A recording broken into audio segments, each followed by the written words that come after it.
নমস্কার, open news Bangla আপনাদের স্বাগত জানাই। আমি হাবিব তানভীর। এই মুহূর্তে আমার পাশেই রয়েছেন বিশিষ্ট চিকিৎসক ডক্টর আনন্দ মণ্ডল, মেডিসিন বিভাগীয় চিকিৎসক। রামপুরহাট হাসপাতালে দীর্ঘদিন থেকে সফলতার সঙ্গে তিনি চিকিৎসা করে এসেছেন এবং রামপুরহাট শহরে তথা বীরভূম জেলায় অবশ্যই একজন অন্য নাম মেডিসিন বিভাগে। এই মুহূর্তে তিনি আমার পাশেই রয়েছেন এবং যে বিষয় নিয়ে আজকে এই খবরটি করছে, তিনি সদ্য রামপুরহাট হাসপাতাল ছেড়েছেন।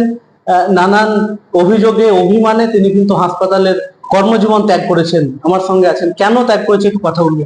ডাক্তারবাবু, যেহেতু মেডিসিন বিভাগের প্রসঙ্গ এলে প্রথমে আপনার নাম উঠে আসে রামপুরহাটে। আপনি কি কারণে হাসপাতাল ছাড়লেন? হাসপাতাল ছাড়লাম মেনলি মানে এখন আগের মতো ওই মানে সিস্টেমটা নাই। এখন যেহেতু মেডিকেল কলেজ হয়ে গেছে, মানে দূর দূরান্ত থেকে প্রচুর পেশেন্ট চলে আসে ভর্তি হতে। এখানে সেই পরিকাঠামো এখনো তৈরি হয়নি। বেড হয়তো মেল ওয়ার্ডে 60টা বেড, ফিমেল ওয়ার্ডে 60টা বেড আছে, কিন্তু পেশেন্ট ভর্তি হচ্ছে 120, 130 করে দুটো ওয়ার্ডে। এবারে তার মধ্যে সবচেয়ে মানে দুঃখজনক ঘটনা যেটা, যে কিছু পেশেন্ট আছে তারা ওই মাথার ছবি করব, পেটের ছবি করব, বা একদিনে দুদিনের জ্বর এসে ভর্তি হয়ে যাচ্ছে। ভর্তি হয়ে তারপরের দিনে বেড পেয়ে যাচ্ছে বা দুদিন পরে বেড পেয়ে যাচ্ছে।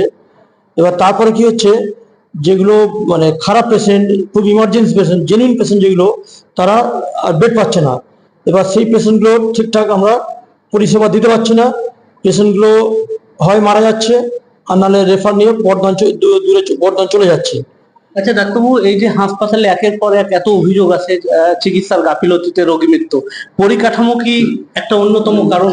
পরিকাঠামোটা অন্যতম তো বটেই, মেন কারণ পরিকাঠামো। সবচাইতে মানে খারাপ যেটা, মানে আপাতত মেডিকেল কলেজ হওয়ার পরে জুনিয়র ডাক্তার তো অনেক দিয়েছে, ইন্টার্ন, হাউস স্টাফ দিয়েছে, কিন্তু সিনিয়র ডাক্তার সেই তুলনায় অপ্রতুল আছে। আর ধরুন সাপোজ আমি মেডিসিনের ফিমেল ওয়ার্ডের কথা বলছি, ওখানে 3টে শিফটে 2জন করে সিস্টার থাকে। এবার ওই একটা শিফটে 2জন সিস্টার, 130খানা পেশেন্ট, তাদেরকে টাইম ইঞ্জেকশন দেওয়া, টাইম মনিটর করা, সেটা প্রায় অবাস্তব ঘটনা, কিন্তু সেটাই করতে হচ্ছে, যার ফলে পেশেন্টগুলো একদমই পরিষেবা পাচ্ছে না। এবং এর জন্য তো আমাদের পরিকাঠামোই দায়ী।